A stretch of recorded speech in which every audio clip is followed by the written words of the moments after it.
నమస్తే మిత్రులారా. Cement corporation of India CCI ఆదిలాబాద్లో 1998 వరకు దిగ్విజయంగా నడిచింది. అనేక మందికి ఉపాధి కల్పించింది. 1998లో 14 ఏళ్ల తర్వాత బీజేపీ కేంద్రంలో అధికారంలోకి వచ్చిన తర్వాత ఆ యొక్క ఫ్యాక్టరీని మూసేశారు. దాన్ని తెరిపించాలని చెప్పి రేపు హైదరాబాద్లో అన్ని రాష్ట్ర పార్టీలు మేధావులందరితో కలిపి ఒక రౌండ్ టేబుల్ మీటింగ్ని ఏర్పాటు చేయడం జరుగుతూ ఉంది. ఆల్రెడీ 5 సంవత్సరాల నుంచి ఆ ఫ్యాక్టరీని తెరిపించాలని చెప్పి పెద్ద ఎత్తున దశల వారీ పోరాటం జరుగుతూ ఉంది. సిమెంట్ అనేది చాలా ముఖ్యమైనటువంటి డిమాండ్ ఉన్నటువంటి సరుకు. అది తయారైన తర్వాత అది పడదనేది లేదు. ఫ్యాక్టరీలు నిర్మాణం చేయాలన్నా, అదేవిధంగా పరిశ్రమలు స్థాపించాలన్నా, గృహ నిర్మాణ పథకాలు అవసరం ఉన్న సిమెంట్ రోడ్లు, ఈ అన్ని రకాల ప్రాజెక్టులు కూడా ఇవాళ సిమెంట్ లేకుండా గడవదు. కాబట్టి అది డిమాండ్ ఉన్నటువంటి సరుకు. అదే సందర్భంగా వెనుకబడినటువంటి ప్రాంతంలో నిర్మించబడినటువంటి ప్రాజెక్ట్ అది ఆదిలాబాద్లో. కేవలం వెనుకబడ్డది కాబట్టి అక్కడ పెట్టలేదు. అక్కడ లైమ్ స్టోన్ అంటే అక్కడ సున్నపు రాయి గనులు 200 సంవత్సరాలకు సరిపడా అక్కడ నిల్వలు ఉన్నాయి. వాటిని మైనింగ్ చేయడానికి అవసరమైనటువంటి భూముల్ని అక్కడ ఉన్నటువంటి రైతాంగం ఆ భూములన్నింటిని కూడా వాళ్ళు ఇవ్వటం జరిగింది. ఆ రకంగా వాళ్ళు భూములు ఇవ్వటమే కాదు, అక్కడ నేషనల్ హైవే కూడా ఉంది దానికి దగ్గరలో, దాన్ని ఆనుకొని. అట్లనే రైల్వే లైన్ కూడా ఆదిలాబాద్ దగ్గర ఉంది. అంటే ట్రాన్స్పోర్ట్ చేయటానికి కూడా అక్కడ అనేక రకాలైనటువంటి అవకాశాలు ఉన్నాయి. కాబట్టి వీటన్నిటితో పాటు బీజేపీ నాయకులు ఇటీవల కాలంలో అన్ని ఎన్నికల్లో అమిత్ షా గారితో సహా ఈ ఫ్యాక్టరీని కనుక మాకు ఓటేస్తే మమ్మల్ని గెలిపిస్తే మేము తెరిపిస్తామని చెప్పి హామీ ఇచ్చారు. ఆదిలాబాద్ ఎంపీ గెలిచారు, ఆదిలాబాద్ ఎమ్మెల్యే గెలిచారు, 2 సార్లు ఎంపీ గెలిచారు. కానీ వాళ్ళు ఇచ్చినటువంటి హామీని, వాళ్ళ వాగ్దానాన్ని ఏమాత్రం నిలబెట్టుకోకుండా వాళ్ళు చాలా నిర్లక్ష్యంగా వ్యవహరిస్తున్నటువంటి పరిస్థితి ఉంది. అది కేవలం 2000 కుటుంబాలకు మాత్రమే ఉపాధి లభిస్తుంది అనేది ఏం కాదు. మొత్తం ఆదిలాబాద్లో ఉన్నటువంటి మొత్తం బిజినెస్ డెవలప్ అవుతుంది. అక్కడ ట్రాన్స్పోర్ట్ రంగంలో కొన్ని వందల మందికి ఉపాధి దొరుకుతుంది. అక్కడ అనేక షాపులు, అప్పుడు అంతకుముందు ఉన్న షాపులు మూతపడ్డాయి, లేదు అనేక రకాల హోటల్స్ సిమెంట్ ఫ్యాక్టరీ ఉన్నప్పుడు అన్ని మూతపడ్డాయి. అవన్నీ తెరుచుకునేదానికి అవకాశం ఉంది. టౌన్ అనేది ఒక కళకళలాడుతున్నటువంటి టౌన్గా ఉండేది.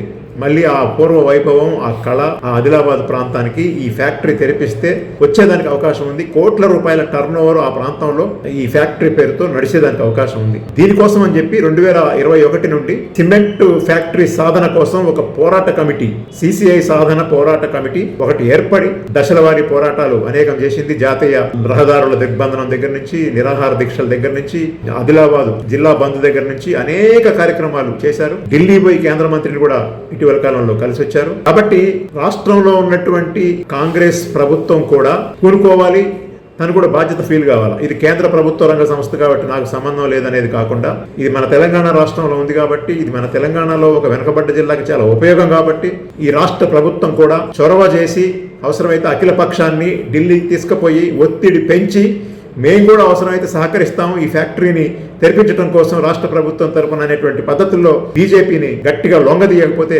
ముందుకొచ్చేదానికి అవకాశం లేదు.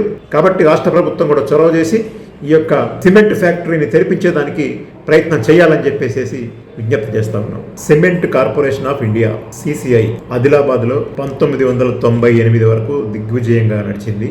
అనేక మందికి ఉపాధి కల్పించింది. 1998లో 14 ఏళ్ల తర్వాత బీజేపీ కేంద్రంలో అధికారంలోకి వచ్చిన తర్వాత ఆ యొక్క ఫ్యాక్టరీని మూసేశారు. దాన్ని తెరిపించాలని చెప్పి రేపు హైదరాబాద్లో అన్ని రాష్ట్ర పార్టీలు మేధావులందరితో కలిపి ఒక రౌండ్ టేబుల్ మీటింగ్ని ఏర్పాటు చేయడం జరుగుతూ ఉంది. ఆల్రెడీ 5 సంవత్సరాల నుంచి ఆ ఫ్యాక్టరీని తెరిపించాలని చెప్పి పెద్ద ఎత్తున దశల వారీ పోరాటం జరుగుతూ ఉంది. సిమెంట్ అనేది చాలా ముఖ్యమైనటువంటి డిమాండ్ ఉన్నటువంటి సరుకు.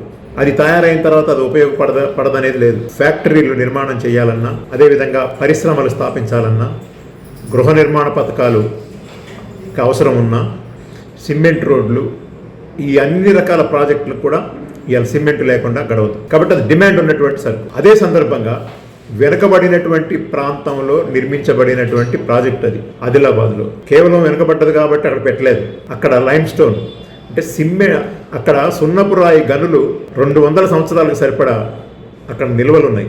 వాటిని మైనింగ్ చేయడానికి అవసరమైనటువంటి భూముల్ని అక్కడ ఉన్నటువంటి రైతాంగం ఆ భూములన్నింటిని కూడా వాళ్ళు ఇవ్వటం జరిగింది. ఆ రకంగా వాళ్ళు భూములు ఇవ్వటమే కాదు, అక్కడ నేషనల్ హైవే కూడా ఉంది దానికి దగ్గరలో, దాన్ని ఆనుకొని. అట్లనే రైల్వే లైన్ కూడా ఆదిలాబాద్ దగ్గర ఉంది. అంటే ట్రాన్స్పోర్ట్ చేయటానికి కూడా అక్కడ అనేక రకాలైనటువంటి అవకాశాలు ఉన్నాయి. కాబట్టి వీటన్నిటితో పాటు బీజేపీ నాయకులు ఇటీవల కాలంలో అన్ని ఎన్నికల్లో అమిత్ షా గారితో సహా ఈ ఫ్యాక్టరీని కనుక మాకు ఓటేస్తే మమ్మల్ని గెలిపిస్తే మేము తెరిపిస్తామని చెప్పి హామీ ఇచ్చారు. ఆదిలాబాద్ ఎంపీ గెలిచారు, ఆదిలాబాద్ ఎమ్మెల్యే గెలిచారు, 2 సార్లు ఎంపీ గెలిచారు. కానీ వాళ్ళు ఇచ్చినటువంటి హామీని, వాళ్ళ వాగ్దానాన్ని ఏమాత్రం నిలబెట్టుకోకుండా వాళ్ళు చాలా నిర్లక్ష్యంగా వ్యవహరిస్తున్నటువంటి పరిస్థితి ఉంది. అది కేవలం 2,000 కుటుంబాలకు మాత్రమే ఉపాధి లభిస్తుంది అనేది ఏం కాదు. మొత్తం ఆదిలాబాద్లో ఉన్నటువంటి మొత్తం బిజినెస్ డెవలప్ అవుతుంది. అక్కడ ట్రాన్స్పోర్ట్ రంగంలో కొన్ని వందల మందికి ఉపాధి దొరుకుతుంది. అక్కడ అనేక షాపులు, అప్పుడు అంతకు ముందు ఉన్న షాపులు మూతపడ్డాయి, లేదు అనేక రకాల హోటల్స్, సిమెంట్ ఫ్యాక్టరీ ఉన్నప్పుడు అన్ని మూతపడ్డాయి. అవన్నీ తెరుచుకునేదానికి అవకాశం ఉంది. టౌన్ అనేది ఒక కళకళలాడుతున్నటువంటి టౌన్ గా ఉండేది. మళ్ళీ ఆ పూర్వ వైభవం, ఆ కళ, ఆ ఆదిలాబాద్ ప్రాంతానికి ఈ ఫ్యాక్టరీ తెరిపిస్తే వచ్చేదానికి అవకాశం ఉంది. కోట్ల రూపాయల టర్న్ ఓవర్ ఆ ప్రాంతంలో ఈ ఫ్యాక్టరీ పేరుతో నడిచేదానికి అవకాశం ఉంది. దీనికోసం అని చెప్పి 2021 నుండి సిమెంట్ ఫ్యాక్టరీ సాధన కోసం ఒక పోరాట కమిటీ, సిసిఐ సాధన పోరాట కమిటీ ఒకటి ఏర్పడి దశల వారీ పోరాటాలు అనేకం చేసింది. జాతీయ రహదారుల దిగ్బంధనం దగ్గర నుంచి, నిరాహార దీక్షల దగ్గర నుంచి, ఆదిలాబాద్ జిల్లా బంద్ దగ్గర నుంచి అనేక కార్యక్రమాలు చేశారు. ఢిల్లీ పోయి కేంద్ర మంత్రిని కూడా ఇటీవల కాలంలో కలిసి వచ్చారు. కాబట్టి రాష్ట్రంలో ఉన్నటువంటి కాంగ్రెస్ ప్రభుత్వం కూడా కూనుకోవాలి, తను కూడా బాధ్యత ఫీల్ కావాలి. ఇది కేంద్ర ప్రభుత్వ రంగ సంస్థ కాబట్టి నాకు సంబంధం లేదనేది కాకుండా, ఇది మన తెలంగాణ రాష్ట్రంలో ఉంది కాబట్టి, ఇది మన తెలంగాణలో ఒక వెనుకబడ్డ జిల్లాకి చాలా ఉపయోగం కాబట్టి, ఈ రాష్ట్ర ప్రభుత్వం కూడా చొరవ చేసి అవసరమైతే అఖిల పక్షాన్ని ఢిల్లీకి తీసుకుపోయి ఒత్తిడి పెంచి మేము కూడా అవసరమైతే సహకరిస్తాము ఈ ఫ్యాక్టరీని తెరిపించడం కోసం రాష్ట్ర ప్రభుత్వం తరపున అనేటువంటి పద్ధతుల్లో బీజేపీని గట్టిగా లొంగదీయకపోతే ముందుకొచ్చేదానికి అవకాశం లేదు. కాబట్టి రాష్ట్ర ప్రభుత్వం కూడా చొరవ చేసి ఈ యొక్క సిమెంట్ ఫ్యాక్టరీని తెరిపించేదానికి ప్రయత్నం చేయాలని చెప్పేసి విజ్ఞప్తి చేస్తా ఉన్నాం.